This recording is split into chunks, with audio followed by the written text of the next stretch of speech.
Hi guys, welcome back to my channel. Today I'm back with another movie review. And this movie I've watched on Tubi. Now shout out to Tubi because lately I've been watching so many movies. Like, it's amazing that it's good quality movies. Like, and I'm surprised I found a good one that I actually watched and I was like, wow, I really enjoyed it. So this movie is also, I believe, based on true events, I think.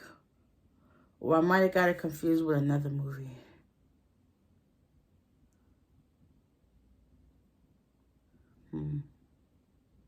I'm not. Yes, it is based on true events. Yes. Okay, so this movie stars Shad Moss, aka Little Bow Wow or Bow Wow, and China Lane. So, the character name is Jordan. The movie is called In Broad Daylight. So, this girl Jordan, she's at a barbecue with her friends. She has a brother, a sister, her mother, and a whole bunch of guy cousins. So she's at a barbecue with her friend, and they're having a good time talking to each other. And her friend is interested in some of her cousins, and she's trying to tell her, listen, these are my cousins. This one does this one does that, and I'm just trying to let you know, stay away from them because you don't want to get down. And then her sister comes over, and she's talking. Sister talking. She was like, "Did you tell her about her cousin?" She was like, "Yeah." And then she was like, "Don't be fooled. Half of these babies out here are theirs." And then Jordan calls them barbecue babies. And then when she left, she had to go get her daughter. Her sister's name is Georgia. She had to go get her daughter. So when Georgia left, Jordan told her friend, like, listen, she foolish. She's lying to you though. Some of them kids is hers too. Okay, so then her cousin, her no. Her cousin, I think Terrell or Terrence or Malik, they come over to the table and they started talking to her. Then they left, and then her friend gets up and leaves because there was some guy that was watching her. So she ended up leaving to go talk to him. Then this guy comes to sit down next to her, and he introduces himself as Steve Peters. So she was trying to like be iffy, like she wasn't really to be in a relationship right now. She's really focusing on herself and her mental health and whatever the case would be. At the time, she wasn't really looking for a relationship. So he ended up coming and talking to her, and he sits down with his food. He ends up stealing some chips off her plate. And she was like, listen, you don't steal a woman's chip. Listen, you don't steal no woman's food, period. If it's that woman's food, let them have it because 9 times out of 10, they're right. They're right. Don't steal their food. Okay, so they end up talking or whatever. And Malik is there with his football from afar. And then her mother, which is, I believe, either his aunt, yeah, his aunt, comes up to him and he was like, who is that dude with my baby? And Malik was like, that's my friend Steve. He's a good person. And so then her mother was like, well, let me know how that goes. Long story short, they started getting together. But we're going to backtrack because in the beginning, when it first started, it shows her with her baby in the car running down the road, trying to get away from this other car that's behind her. So now we're going to move back forward. So Steve and Jordan's relationship started going good, and eventually they end up moving in together. She ends up getting pregnant, and yeah, so during that whole entire time, he basically tried to isolate her so that way he could have her all to herself and not have to be worried about other families, because now at that time she's pregnant. So now she has to just worry about herself and her child's health. And that's what he basically wanted. He basically didn't want her to see her family and, interact with them. basically he just wanted her all to himself.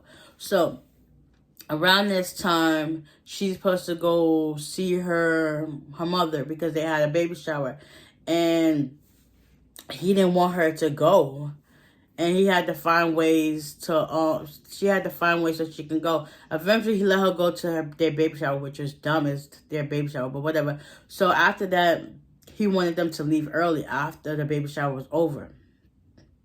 So during this time, it's also some girl missing named Ophelia Baker, and she went missing and nobody's heard from her. So at that time, it's been a year. So by that time, she gives birth to the baby. She also goes back to her mom's house so they can see the baby and spend some time and get to catch up with life and stuff like that. So a few months down the line pass, and the baby is about, I'll probably say like 8 months or so, because they really didn't really do a birthday party. I believe, yeah, like 8 months around the time. So she decided she wanted to go visit her mom for the weekend, and she's getting ready to leave.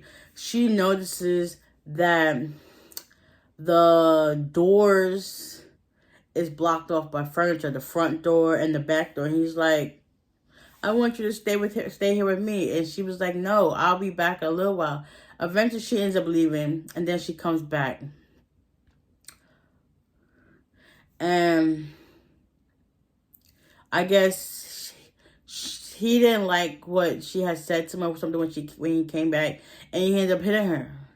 Also, he hit her while she was pregnant because she said something he didn't like. So he punched her or slapped her. And then after he did that, right behind, he was like, I love you. That is not love. That is manipulation. That is narcissistic behavior. That is selfishness. That's not love. That's abuse. Domestic violence. But, she brushed it off. She never told nobody what was going on. Until it got to the point where she couldn't take it anymore. She would have all these bruises on her face and stuff like that. She would stay missing from her family for a while. And it just got to the point where she couldn't take it anymore. And then she ended up going to I think they ended up having a barbecue or whatever. And they go with the baby and they start taking pictures and having fun. And then she ended up telling Malik, like, because you can sense when somebody's hurt or they're going through something and it's bothering them. So he picked up on it, and he wanted them to leave early from the barbecue as well. So after that, when he made her pick up the baby stuff so they can leave, Malik was talking to her, and she was like, well, is there something wrong? And she was like, no, I'm good, but if there is, I'll let you know. And he said, we're your family, we got your back. So after that, it was one last straw of I think he hit her something afterwards. And one day while he was at work, she had called Malik to help her. And she ended up finding this place to move out. And she ended up pressing charges on him, and he went to jail. So she found her own place. Malik and her staying together with the baby. She also got a restraining order put out on him, Steve. And he had visitation rights. So he would go pick up the baby. And then, that's it, exchange. And then that's just what it is. He was so controlling that she didn't want to go pick up her son from him, that she would have her cousin Malik pick him up for her. Yeah. So one day she just like, listen, I can't keep hiding from him. And it was a day during the where he had to drop off the baby back to her, and Malik was like, I could pick him up for you. And she was like, no, I'm just not gonna be afraid. This time she actually had to go over to his house to pick him up. So she went over there to pick up the baby, and she also had to run some errands. So after she picks up the baby, he's like, I still want you, I love you, stuff like that. And she put the baby in the car, and then he tried to grab her and So he tried to get her to go back into the house for some wine and stuff. And she was like, no, I got to go. I got stuff to do. So he pushed her on her stuff like that. Then she was able to get away from him. And she ends up getting in her car and driving off. He gets in his car and starts driving after her. So they're driving. She's trying to get away from him. She ends up driving to where this daycare was. And she was going to go drop him off at the daycare for a little bit while she go run the rest of her errands. And there was this lady outside putting her groceries and stuff in the car while other people were still there as well. He ends up pulling behind them in the daycare.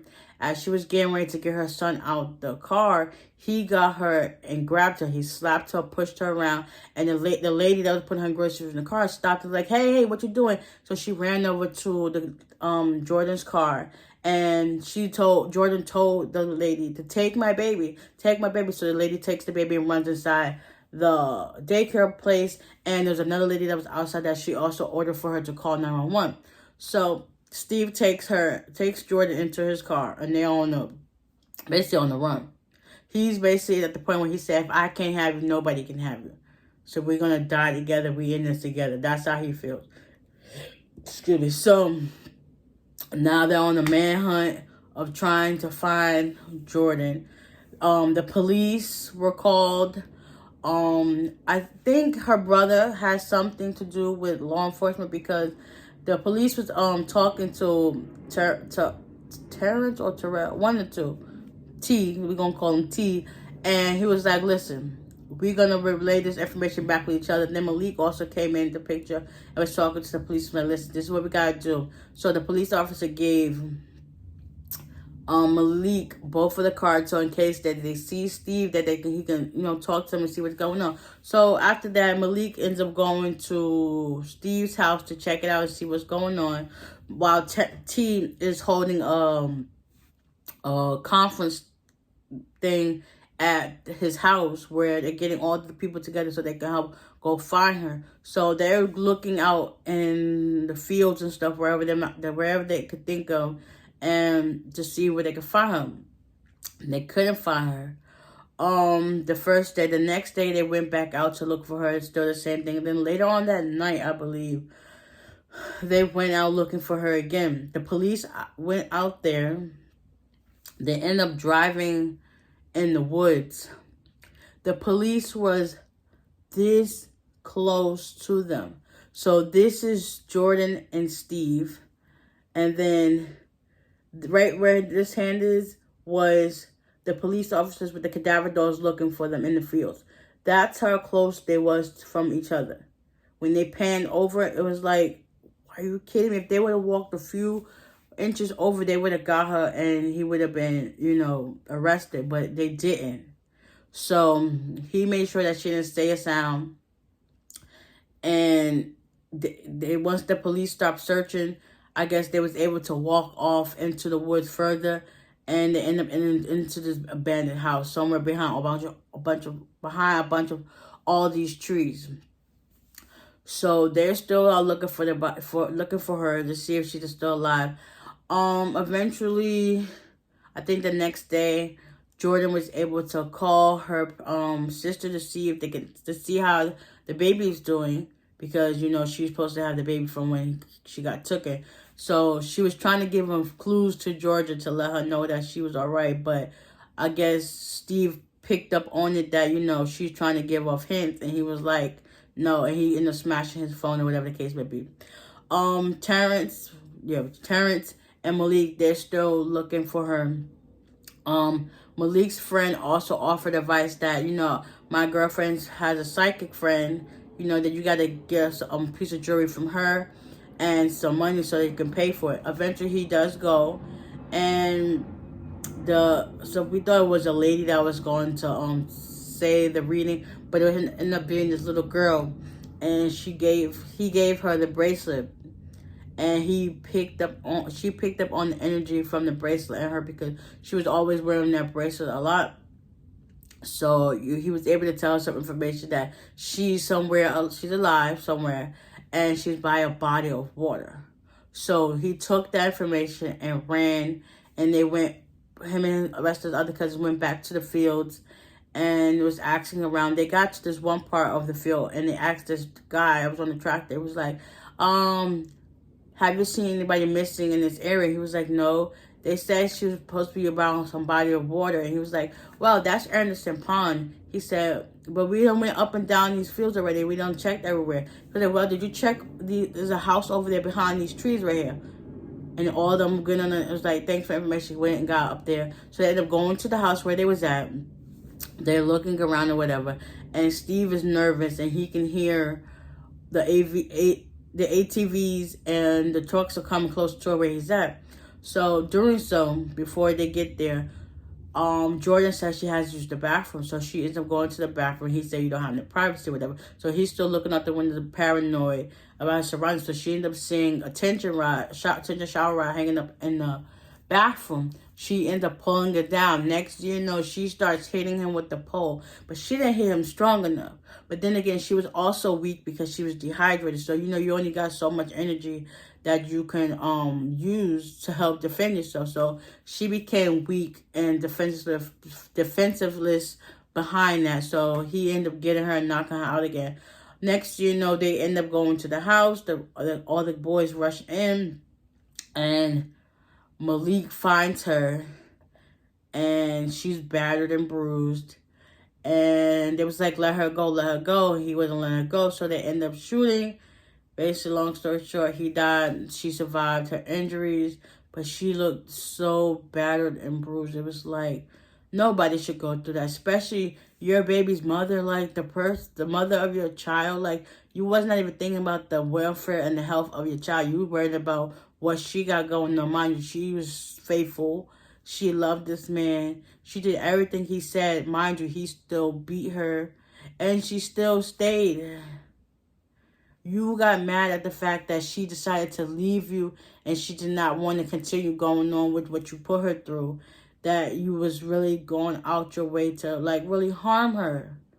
Like, you was not thinking about your child at one point. He was like, if it's not you, then you're going to be gone. And that's what he intentionally tried to do. But he died. And she went to the hospital, ended up recovering from her injuries. And yeah, and still the girl, Ophelia Baker, she was still missing.